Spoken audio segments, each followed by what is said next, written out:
I said if you're a new subscriber. Hello. If you are a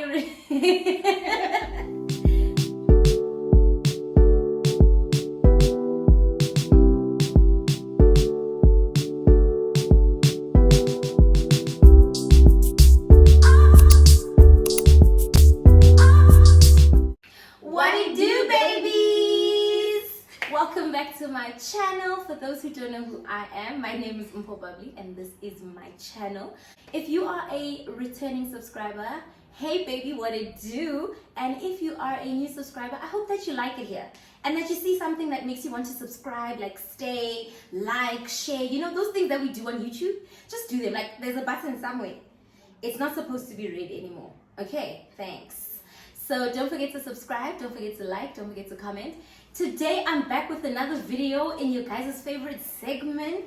I have a guest, a beautiful guest. As you guys can see, all I do is bring quality on this channel. I hope you guys see what I'm doing for you guys. I work hard to bring quality, okay? So she's gonna introduce herself and tell us everything there is to know about what she does.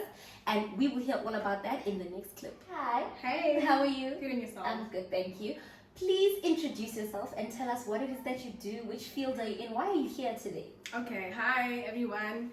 My name is Disney. I'm a pharmacist. I graduated from SOOOO 2019. So what is pharmacy about?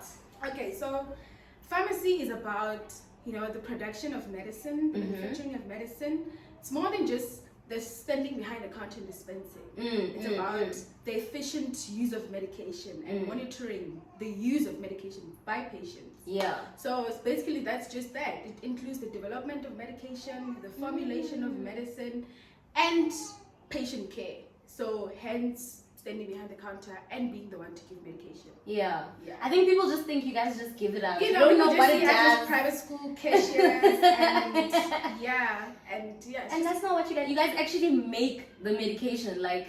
Yes, you like come up with the formulas and stuff, and this can go with that. So. Yes, well, they do if you specialize in that. Because there was a module we did, I think it was in TUT, where we were manufacturing tablets and capsules and, you know, the whole formulation, what goes on, and the machines used and the kind of filtrations used. So it's more than just handing it out, because you have to as well study the mechanism of action of the drug, what the drug does to the body, what the body does to the drug, and what it can do if you're taking other medication. And you take this as well. Yes. So, and you know how some medications can be used in some people, so you have to look at that, contraindications and drug-to-drug interactions and side effects. You know, having to tell the patient that, okay, if you're going to take Zolpidem, just know that you're going to sleep.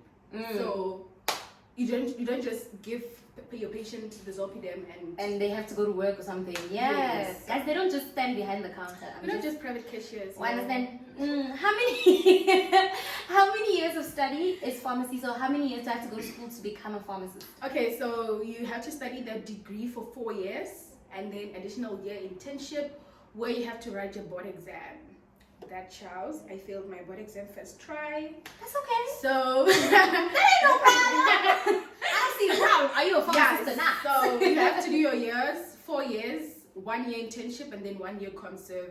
Then after that, you can go into different specialties. So those are compulsory, the internship and the conserve. Yes. Okay, so it's 6 years in total eventually. Yes. I mean, God willing. I mean, I hear you. What are the requirements when I'm leaving high school and I want to become a pharmacist? What subjects should I make sure that I'm working very, very hard in, and what type of marks am I supposed to be getting? Okay, you need to have, okay, I'll say this based on the university that I went to. I don't know about other university requirements. So you have to have level 5 at least in maths, physics, English, and life sciences, level 4 in the others. So in total, your APS minimum must be 32. Okay. Yeah.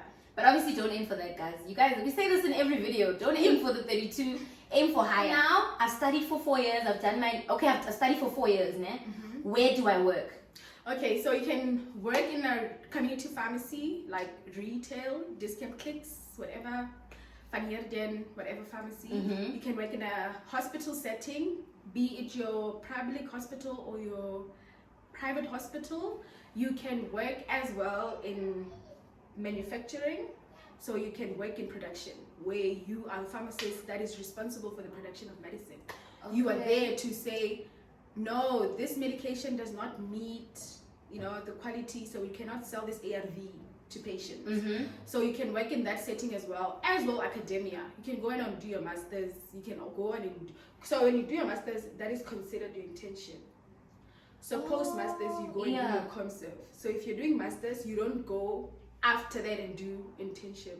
Mm-hmm. That is your academic internship. Sort of. So they count it as internship. Yes. So even but you do have to work during that year.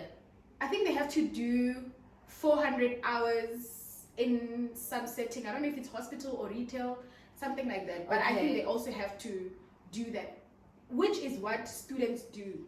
Because in first year, I think we go to a clinic. In second year, we go to community pharmacy. In third year, we go to production. In fourth year, we go to a hospital setting. Mm-hmm. So we have to do those hours anyway as students. So I think as well when they're master students, they have to. Okay. And then I saw somewhere, this is like not in the questions, mm-hmm. but I saw somewhere someone saying that they, you can work as a student and make money. Like is it? Oh yes, you can locum as a student. Oh yes, I used to locum as a student from second year.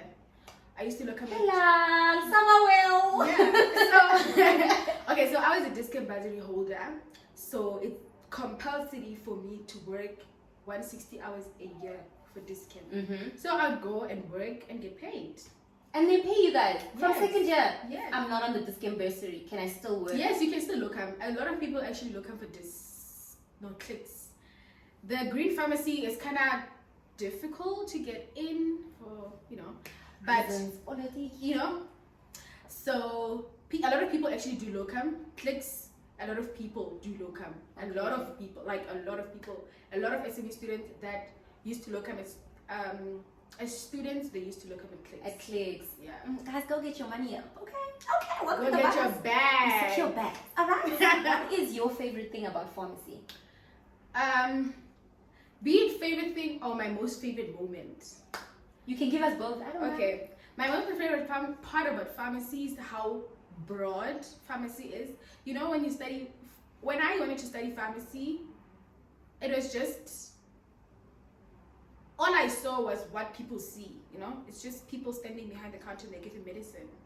But when I'm actually in pharmacy, then I realize, okay, I can actually work 9 to 4, 9 to 5, whatever, work from home, things like that. There's all different types of things. There's actually a lot that people from the outside can't see, So that's my most favorite part about it. It's just how broad it is. And my most favorite moment so far is how I caught 2 drug addicts last year as an intern. So you know how you come to the pharmacy, you get a script from a doctor, and the doctor prescribes oxy for you, and you're just like, I like this feeling. And then you go to the second doctor to give you the same script in a period of 30 days. Yeah. So you get like 2 scripts from different doctors. And then you come to the same pharmacy. This is... At least try. Make some effort. At least try. So but I think it's that thing that you're saying, that people think that the pharmacists don't have a say. Yes. That if you just see the script, you're just gonna give it out. Yes. So people just think you come to the pharmacy with a script, and then I just see, it's amoxicillin and this and this, and then I'm just gonna dispense it and then just give it to you. Yeah. No, there's a reason why when you come to the pharmacy we ask for your details. It's so that we can track your movements. We can track what you do. So you come to the pharmacy with an oxy script that is supposed to last you for 30 days.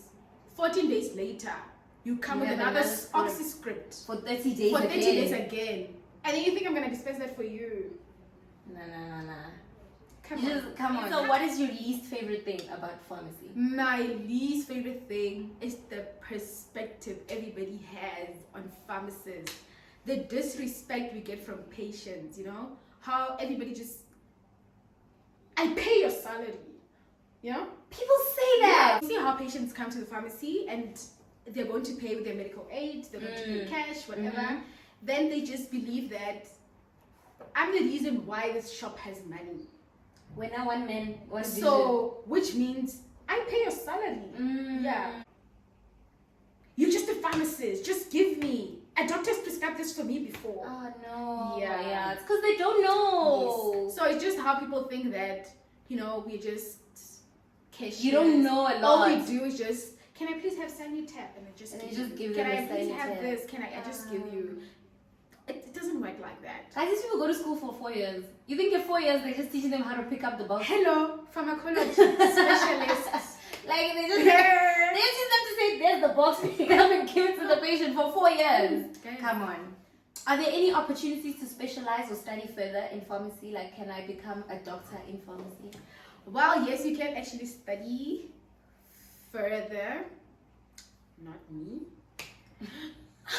Don't do that. So you can study further. You can do your masters. You can do your masters in clinical pharmacy. You can do your masters in public health. You can do your masters in radio pharmacy, pharmaceutics, and you can actually go on and further your study and be like a PhD and be doctor. What? Yeah. And then so the specialties that you were mentioning, it's different. Like you wouldn't work in the same place. If you study further and become a pediatrician, you cannot be a surgeon. I hear you fully. I understand that. I get what I'm saying. I'm just saying, if you do clinical pharmacy, you cannot be a radio pharmacy. But if you do clinical pharmacy, you can work in a retail pharmacy. Okay. Yes. You can work like everybody who did a normal B firm. Okay. That's just what's sad. It's the fact that you can further specialize and still be the same as another person that didn't specialize. Yes, because I think the job opportunities in South Africa are not, in terms of this speciality, at the end of the day, what I've seen is, this is a personal thing that I've seen. I'm not saying this is what's happening. What I'm saying is a lot of people that actually specialize, masters, go on and do PhD. Then they become academic people. Okay. Because you study clinical pharmacy, then you're going to have to come and work with me at Discam. Then you're going to have to come and work with me at Netcare. And we're doing the same thing. And we're doing the same thing. Money. So the reason why you wanted to do clinical pharmacy, it means you wanted more for yourself. So because you can see that your clinical pharmacist degree alone is not doing that, then you go on and say, okay, let me do my PhD. And then go into academia. Then you go into academia. I think we've already touched on this one actually. Like, what do people think you do versus what you actually do? It's that thing. Like, people think you just give out boxes and you just give out pills. So people think you just come to the pharmacy, and I just dispense whatever's on the script. But how often do you guys have to call doctors? Because I have a feeling it's a lot. No, a lot. No, honestly speaking, a lot of times. Like, you call. And this I think as pharmacists, we are being taught in school about interprofessional relationships, So we will always call the doctor. Unfortunately, sometimes the response is just, okay, there's this fight between these two professions. I know. I think the problem is, it's unfortunate that I have to say this, but I think it's that doctors, we think we know everything. Yes. So when someone tries to correct you, if you were correctable, you should just say, oh my gosh, I'm so sorry, I must have made a mistake. Thank you so much for telling me that. Please fix it for me, or do I have to rewrite the script? Instead of being like, no, do you know what I'm saying? Just take it and be like, you made a mistake. It actually happens when a doctor is in the pharmacy and he's writing a script for himself in the pharmacy. And he's writing his own 40 milligrams. Wait, you can do that? I didn't know you could do that. Yes, you can. I can write myself a script. Well, yes, they do. Oh, okay. We don't know if it's allowed. Yes, they do. Apparently, there's a lot that's going on. So it's people just think that, okay, you're gonna come and then you're gonna just give me a script, and then I'm just gonna give you. You're gonna come and refill your methylphenidate, your Ritalin 15 days earlier, and you think I'm gonna give you. Yeah, and these things are regulated. Like, I think people just don't. I just don't even know what to say. Yes, so that's the problem. We have guidelines, we have things that regulate us, we have guidelines that regulate us, we have authorities that regulate us. Can't just give everything all the time. Now I must just give you something like Ritalin early. Do you know Ritalin is dangerous? Let me give you an example that happened one time. So over the counter, we have omeprazole 20 milligram, 14 tablets, right? Okay. Because it's an emergency. So you're not supposed to use medication over the counter longer than 10 days without consulting the doctor. It's always written at the back of the box. Yes. So now this patient comes to the pharmacy. On the profile, the title is DR. Okay, fine. They went to some pharmacy and they requested 4 boxes of that omeprazole. And they gave them. And they gave them, because of the intimidation that this person is a doctor. Yeah. That thing is there. Pharmacist assistants, some do get intimidated by the fact that this person is a doctor. I'm sure they know what they're doing. Yes.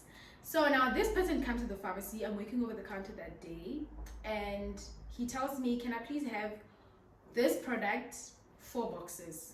I'm like, I'm not going to give you that. Because we have omeprazole 20 milligram, 30 or 28. That is a schedule 4. So that needs a script. So now I'm giving you a script item over the counter. And if something happens to you, I'm going to get into trouble.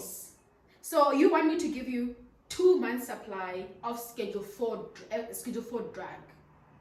And the audacity for me. It's the liver that has bones. It's the audacity for me. So at the end, I'm like, I'm sorry, I'm not going to give you. Yeah. Like, if you want to speak to the manager, because that is every customer's favorite line. If you want to speak to the manager, I'll be more than happy to call the manager for you. I'm not going to do it. And since you're a doctor, I can give you a paper. You give me your consult card. I make a copy for you.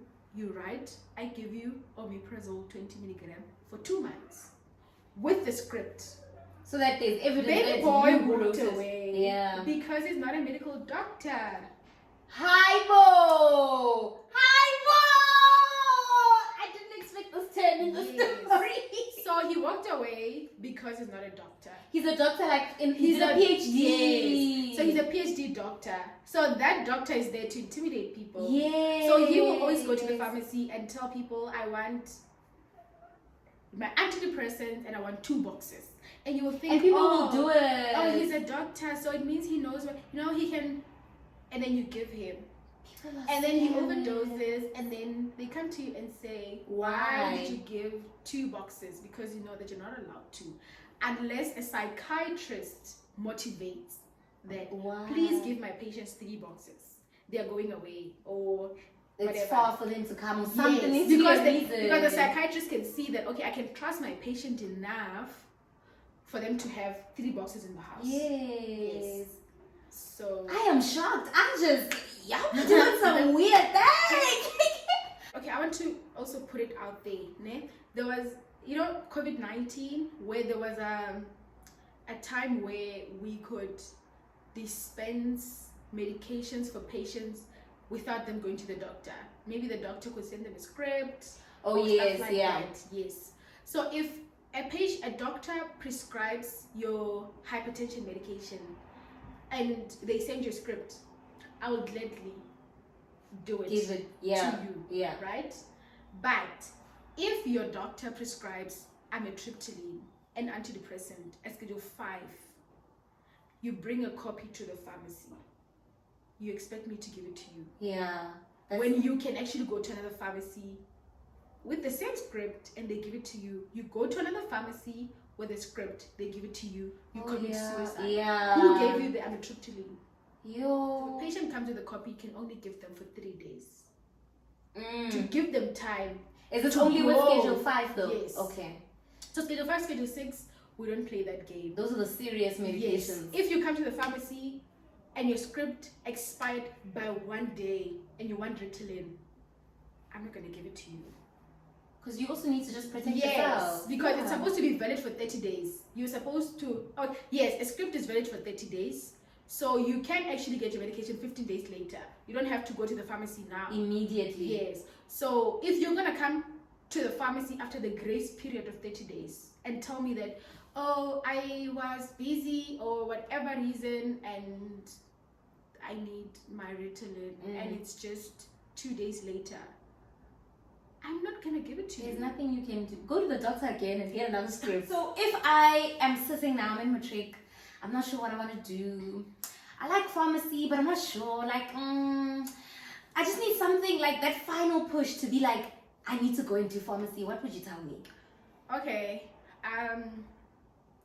I can't sell it to you, but I sat there one day and thought to myself, why am I taking Panado? I drink it. It goes to my stomach.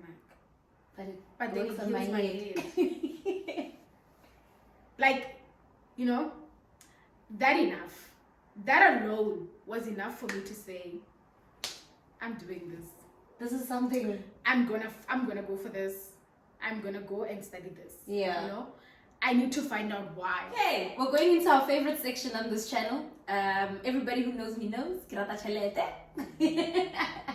How is that? Let me tell you what I've heard first about pharmacy, and then you'll tell me if I'm wrong or if I'm right, and then you'll correct me in the way that you correct. Okay. Personally, I've heard that it's very nice. They were pharmacy. I think I've even seen a poster on campus where they were looking for pharmacists. Not all of them. Granted, not all the companies pay well, but I've heard, and I've even seen a poster. I was like, no, but this is comfortable.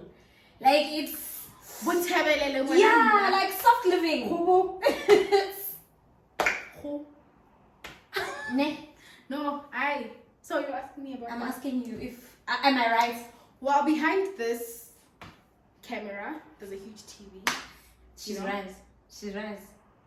This was shot Yeah, no, it's big. This was shot in a security estate. That's right. I went through 3 gates, guys, to get here. One thing about me. So, do I need to spell it out for you? Yeah, no. Yeah. No. What I'm saying is, it can give you a comfortable life. A comfortable life that you want, you know? Yeah. You can afford a place to stay, you can afford a car, you can afford... Yeah. I think... Yeah, actually, I don't think you actually can. Make some good money. Yeah, you actually can make some good money. You can... There's a sector that apparently has a lot of money. I'm not going to mention it because you guys are going to go and tell it post. Disney, don't do that. Don't do that to my subscribers. Okay, Couture apparently, production has... A lot of money. Has the bags. Yeah. So... We're looking into production. So production has the bags. Like, there's money, honestly speaking. Like, but what are the Jeep Wrangler? Yeah, no. Guys, pharmacists are living, actually. Now that I think about it. But guys, did you drive the Jeep Wrangler? Yeah, fully. I have half ownership of an airline. Can you just... It's half ownership for me! There's money to be made, guys. Like, I think there's money to be made everywhere. The other thing is, if you're not like lazy, you can work in... Okay, I'm currently working in a regulatory pharmacy. Not regulatory company, I'm not saying regulatory pharmacy. So yeah. So I'm now working in a regulator. So that's just how broad it is, you know. You can also become a regulator. You know how something cannot be sold, a drug cannot be sold in South Africa until it's approved. Yes. Same way that people think that there's no vaccine is because vaccines, okay, at least 2 has been approved so far in South Africa. Then they can start using them on the population. Yes. So it's even Panado had to go through, you know, the whole process of registration and everything. Yeah. So you working in a company like that, you're working Monday to Friday. You know, Saturday you can go to Kalapeng and ask, can I locum? Yeah. You can partake in clinical trials. You can, like, there's honestly just so much that you can do. Yeah, you also just need to broaden yourself and ask around, find out what there is to do, because there's a lot. Sounds like there's a lot to do. Download LinkedIn, my darlings. If you're a pharmacist, please download LinkedIn. There's posts there every time. There's one guy who actually moved from retail to production via LinkedIn. Yeah. So those LinkedIn connections are not just LinkedIn connections for decoration. You might find something. You might find someone who says, oh, we have an open post in our company, so send your CV. And you heard the money's in production, so... The big bucks are in production. Thank you so much for joining me today. Thank you for opening up your home to me. Guys, not personally, what I've heard today about pharmacy, there's a lot, like even I didn't know some of the things that I heard today, that there's so much to do in pharmacy, so many different things that you can get into. Like, it sounds pretty amazing. So if you guys want to know anything else that we didn't mention in the video, you can definitely DM her. Yes, you're most on Instagram. She's super sweet, such a nice lady. And you can follow her. Go and follow her on Instagram. Go and make links on LinkedIn. You know, do the things. Everything will be in the description box. I'll definitely make sure of that. And if you have any more questions, you can DM me or her, and I will either take it to her or you can just DM her directly. Until the next video, tell me which other occupations you want to see. I'm struggling to find some of them, but I'm looking, guys. I'm trying. I see your DMs, and I'm trying to find the people that you want me to find. I'm trying, okay? Until the next video, I love you all so much. And bye. Peace, y'all.